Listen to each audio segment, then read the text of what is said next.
All right, when I go to iron my seam open, you can pull your leg seam over the edge of the ironing board if you would like to.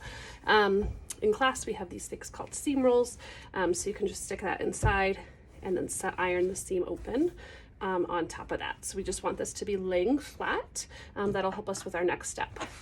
Anytime I use an iron on a new fabric, I always want to test the iron, make sure that I have it set to the correct setting and that there's nothing on the iron. So I'm just going to use a piece of my scrap fabric, iron a seam into it, just making sure that it's not too hot, doesn't burn anything. We'd rather burn or get, if there was something stuck on the iron, that on our sample fabric than on our projects. So we're going to go ahead, that seam that we just sewed, ironing it open so that it stays nice and flat and open when we go to sew our next step.